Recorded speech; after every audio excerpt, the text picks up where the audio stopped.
Thousands of workers on strike, closing doors at more than 24 Metro grocery stores in the GTA. When the pandemic came, we were all heroes. Everybody, thanked us. It was wonderful. The company appreciated us. This is definitely about money. We have folks in our own stores that can't even afford the groceries in these stores. They have to go to food banks. Demanding better wages, benefits, and working conditions. We're on the picket line for a closer look at the issue. Plus, we'll hear from Metro and the first few seasons, 2018 and 2019, we'll lose one game or one afternoon to weather. But this year, we've lost several games. From heavy rain to extreme heat, we'll look at how this summer's wild weather and climate change is impacting events and festivals big and small.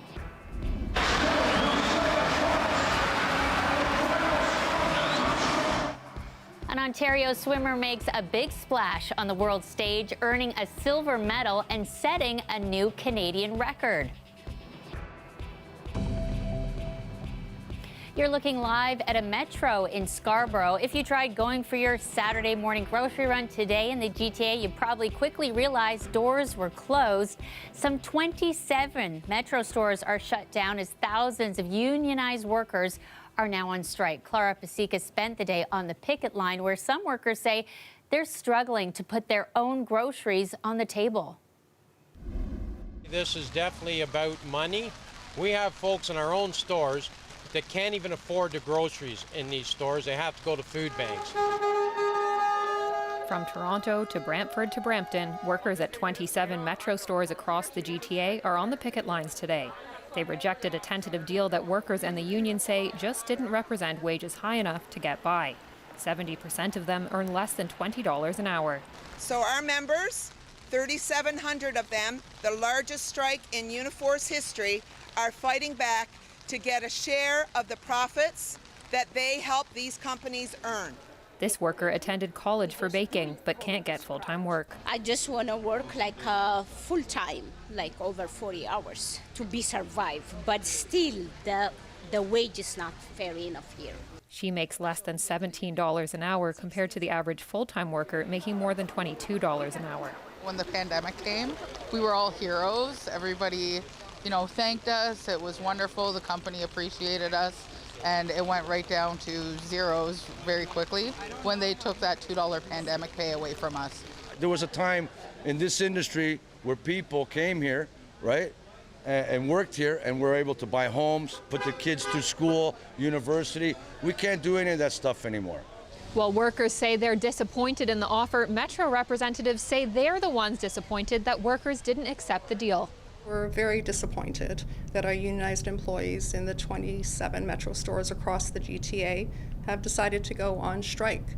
We work constructively with the union and with our employee bargaining committee to reach an agreement that was unanimously supported. She says wages are among the most competitive in the industry. Back at the picket lines, workers got a visit from a high-profile supporter. In the context of companies that are posting huge profits, and in this case, record profits, workers deserve fairness. That is a very reasonable request, and that's why I'm here to support them. Workers say they're happy to see the public seems to be on their side, with cheers and honks heard throughout the day. But what they really want are those full-time hours and better pay. Clara Pasica, CBC News, Toronto. Meantime, on the West Coast, BC ports are again in turmoil, risking yet another blow to the Canadian economy. Federal Labour Minister Seamus O'Regan has issued a new directive to Canada's Industrial Relations Board, requesting that it take another look at the sticking points. 7,400 workers have rejected a mediated offer for a second time. Banjit Break has more. It's very back and forth between parties. We know that this is the second deal that BC port workers have rejected. What that tally is, we're still not clear. But in the latest with Seamus O'Regan, he's threatened the possibility of an imposed agreement. He has directed Canada's Industrial Relations Board to determine if the union's rejection has eliminated any solution to this. He says if the board determines that to be the case, I have directed them to either impose a new collective agreement on the parties or impose final binding arbitration to resolve outstanding terms. Our economy cannot face further disruption. So his message is clear. The economy can't take any more hits. Today, the Greater Vancouver Board of Trade also reached out saying, about $10 billion worth of goods have also been impacted. So that gives you one idea there. She's reporting for us from the Vancouver newsroom. Well, we have some developing news tonight. One person is dead after a single vehicle crash in North Toronto. Let's take you there. First responders were called to the area of Dixon and Martin Grove just after 2 for reports of that pickup truck there that caught on fire after crashing into a bridge. Police say the driver was pronounced dead at the scene. The SIU has now been called in. There are a number of questions still around this story. We'll bring you more details as we learn them. Meantime, a man is dead after being hit by an impaired driver in Scarborough. It happened last night, just before 10:20 p.m. Police say a man driving a white BMW southbound allegedly struck a man crossing the street. A 52-year-old was pronounced dead at the scene. The driver has been taken into custody. We have no other details yet at this time. And police have identified the victim of a daytime stabbing in East Toronto. 62-year-old Etop Ituin is the 37th homicide victim this year. He was found with life-threatening injuries near Coxwell and Dundas Street East on Thursday. He later died in hospital. A 67-year-old man has been arrested and charged with first-degree murder. You may have seen the headlines earlier this week. July is expected to be the hottest globally on record, the warmest humans have ever seen in Ontario this month. We've seen wildfires, extreme heat today, heavy rain. Tyler Cheese takes a look at how summer events, big and small, are feeling the impact. Whether it's heavy rainfall and flooding, smoke and smog from wildfires, or tornadoes tearing through local communities, Ontario has seen its fair share of destructive weather this summer. And that's affecting how organizers are planning events like this food festival in downtown Toronto today that was almost rained out. We were expecting a bright sunny day and we didn't get that, unfortunately. It definitely affects the setup process the most, the getting the vendors in, the setting up the speakers, the stages. In the pouring rain, it's not easy. For bigger festivals like the Toronto Caribbean Carnival, extreme weather could have a devastating impact. This festival also puts almost $500 million back into the economy, $130 million in tax revenues. It's something that provides for many families. There are many businesses that exist inside of this festival. So there's a whole livelihood here of people. In Brampton, organizers of the GT20 cricket tournament say they've been dealing with extreme weather much more frequently. We generally don't have this much disruption to our play based on weather. The first few seasons, 2018 and 2019, we will lose one game or one afternoon to weather. But this year we've lost several games. And climate change experts confirm that these kinds of weather events will continue to happen more and more often. So as challenging as the floods, the wildfires, extreme heat events are right now, and they're more challenging than the past, they're going to become more challenging in the future. So the bad news is, he says, extreme weather due to climate change is here to stay, but the good news is there's lots we can do about it. The reality is we don't have to be victims of circumstance relative to the ever-increasing challenges of flooding, wildfire, and extreme heat. He says communities need to start thinking differently about how to handle these weather events. But what we want to do is get ahead of the curve and not have the problem in the first place. With that in mind, some organizers say they're already taking a proactive approach. There's tons of people who meet weeks and weeks before the festival to talk about how are we going to respond to these different types of elements or events that may or may not happen on the parade day. Tyler Cheese, CBC News, Toronto. And you're looking live at Ottawa this hour. Hydro crews in the city still working to restore power to about 400 customers. 9,000 customers lost electricity during a big thunderstorm yesterday. Well, that's the perfect intro for our friend Sophia tracking it all for us tonight. Yeah, it was a really busy day yesterday. Tennis ball size hail. Wow. Shannon? Wow. That is incredible. incredibly dangerous and just shows the potency of these storms that came through the nation's capital region. At a peak in parts of Ontario, 43,000 were without power, the downed trees, the damaged structures, and of course, tornado warnings and funnel clouds.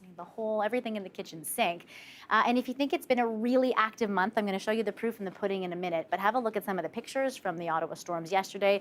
Massive and dangerous hail, of course, localized flooding, and downed trees. Here's a look at it on radar. Lightning along with that squall line of storms that came through yesterday evening. And then today, a big slug of rain through parts of southwestern Ontario with a fair share of lightning as well. And if you think it has been a really active summer season, and of course one of the hottest on records, as you just heard there, you would be right, 139% of our normal rainfall we have got. We are well above average, nearly 200% of the normal July rainfall in some communities across the province, and there is a little bit more of active weather possibility to come for tomorrow, really just far in extreme northern and eastern Ontario for Sunday. But the long-range forecast has a lot of calm, stable, and cool weather, much different than the week that we've had. So I'll have that in a little bit. Okay, we'll take calm and cool. Thanks, I don't say it often. Heavy rain in Toronto is to blame for higher levels of E. coli at some popular beaches. The city says best not to swim there. Okay, so here's what you need to know. Marie Curtis Park, East Beach, Centre Island Beach, and Sunnyside Beach. Toronto Public Health told CBC Toronto recent heavy rain has led to higher levels as they caused increased river outflow into the lake. To Newmarket next, where a number of organizations came together to raise awareness about human trafficking and to showcase some of the critical work being done to stop it. We have a tendency to think that human trafficking, there's a surface level awareness that it exists, but I don't know that we realize to the extent and how often and how frequently and how many people are impacted by this issue. So it's great to also bring this forward so people know what resources there are out there, whether it's a way to identify if someone is involved in maybe human trafficking or gender-based violence, that there are solutions or referrals and partners that you can link up with to get some additional supports. Experts and survivors giving insight today on how to spot the signs of someone being groomed or trafficked and how to help. Experts say if you do suspect someone is a victim of human trafficking, to call your local police service or the National Human Trafficking Helpline.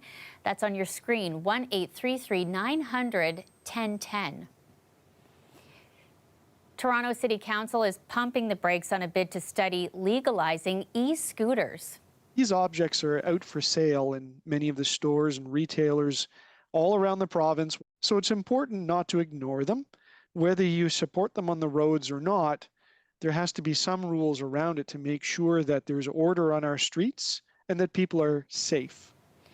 Staff are studying how lightweight vehicles can be used to reduce emissions and improve safety on Toronto roads. That includes e-scooters, cargo bikes, and e-mopeds. Right now, they're illegal in the city. Staff are expected to deliver recommendations on a potential pilot. Welcome back. No doubt some big celebrations happening in Markham after 20-year-old swimmer Josh Liendo made a splash in Japan. He's just captured a new Canadian record. Devin Haru is poolside for us with the latest. Canada now has 4 medals in the swimming pool at the World Aquatics Championships. Josh Liendo, the 20-year-old from Toronto, sensational Saturday night in Fukuoka, winning silver in the men's 100-meter butterfly. A year ago, Liendo won bronze in this event. He said at the beginning of this he wanted to take a step higher, maybe even 2, to gold. But he secures silver for Canada, and now he eyes the Paris Olympics 1 year away, and he believes that gold is within his reach. When Josh Liendo is swimming well, he has a swagger. He certainly had a swagger at the pool with these fans going crazy, about 10,000 fans inside Marine Messi watching Liendo capture that silver medal. Just one more day left of swimming. Summer McIntosh will be back in the pool to close with the event she holds a world record in, the 400-meter individual medley. There will also be men's and women's relays. For CBC Sports in Fukuoka, Japan, I'm Devin Haroon.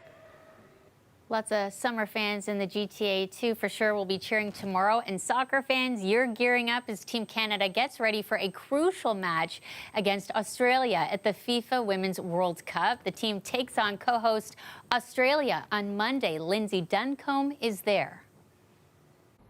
Speaking to the media after a training session, the Canadian players said they're calm and they're ready, telling reporters that this is a team that thrives when the pressure is high, when the matches are big, and it is hard to imagine a higher pressure situation than this. Canada is in what has long been called the group of death, and that group opened way up with that surprise victory by Nigeria over Australia. So the situation right now is that Canada needs either a draw or a win in order to progress out of the group stage and into the knockout round.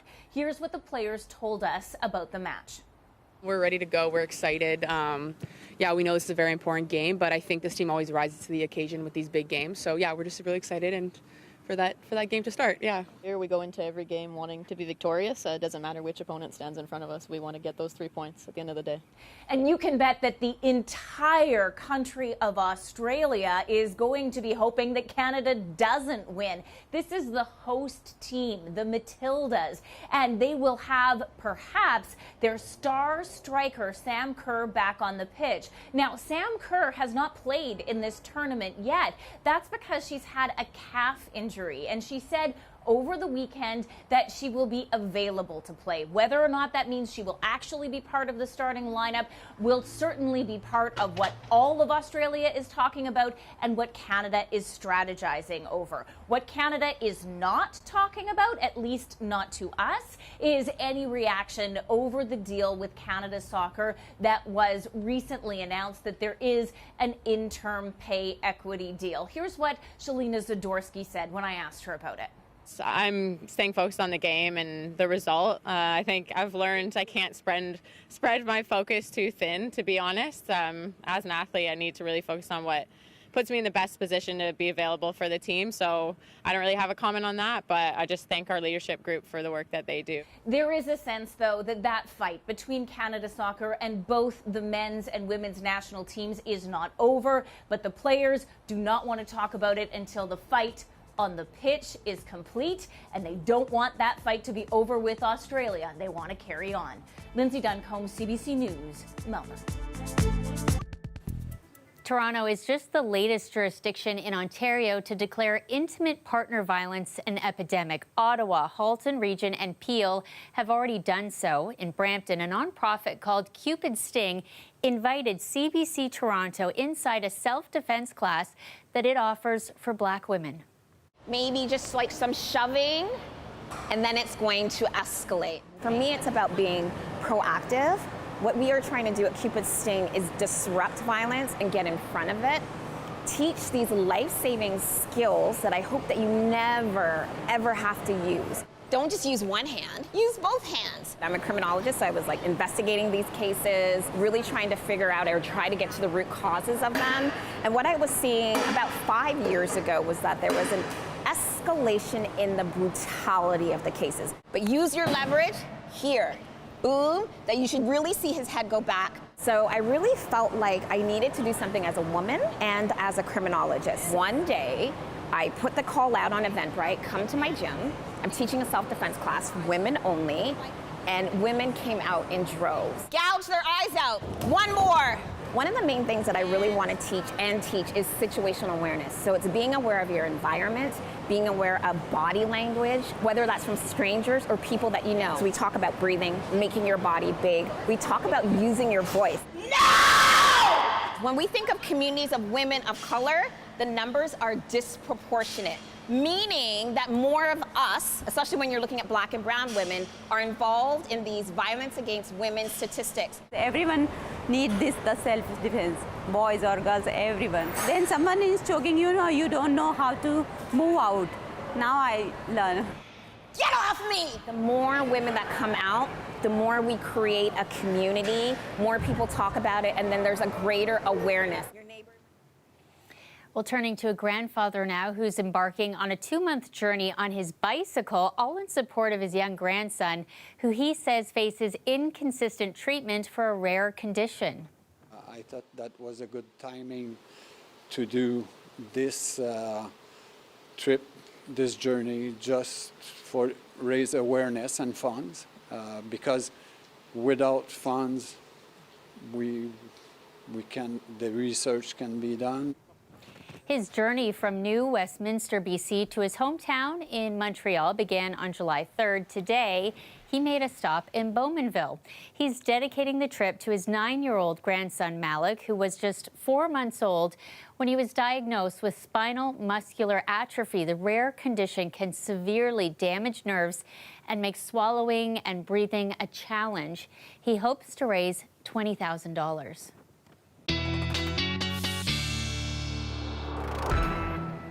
Sophia's back, and he was going strong on his bike despite the weather today. The rain was really pounding at some parts. I saw some slick, wet roads in some of those shots there. We estimated about 30 to 50 millimeters in some areas in parts of southern Ontario today. Quite the slug of rain. The sun has finally come out, though, after what was, as you say, Shannon, a really wet morning, especially for those of you in parts of southwestern Ontario this morning. A little bit more to come, though, for Sunday and even into Monday. Isolated pop-up shower, so not much to write home to mom about throughout much of the south. Bit of a chance of some beefier storms in parts of northern and eastern Ontario for your Sunday, and then still a little bit of storm energy to get you into Monday after this cold front passes with maybe another pop-up shower or storm. We are calm. As of Tuesday, that storm energy has finally exited out to the wings, and we have the rest of the work week feeling about 10 degrees cooler than what we experienced last week, actually a bit below seasonal and relatively calm right until next weekend. Look at Ottawa's 7-day. For example, after a week of really active weather, you have a very calm below seasonal week. And Windsor, for example, Shannon, that felt into the 40s with all of the heat warnings and intense storms last week, is feeling, well, just 27 come Tuesday and into the low 30s for the rest of the week. So a great week to get out there and enjoy with quite a bit of sunshine, low active weather threat, and low humidity for anybody that just thought it was absolutely sweltering this past week, Shannon. Yeah, it's good news for all the summertime festivals. We saw people out today in their rain slickers. You want to get out and enjoy it, but it was a little challenging today. So this is the week to go out and have all those day trips and do all those staycation type things if you don't want the sweltering heat and the big storm risk. I can finally say it, and knock on wood as I'm jinxing it right now. Well, it sounds perfect. I'm knocking. There we go. Thanks so much, Sophia. You're welcome. That's our show tonight. We'll see you again tomorrow at 11.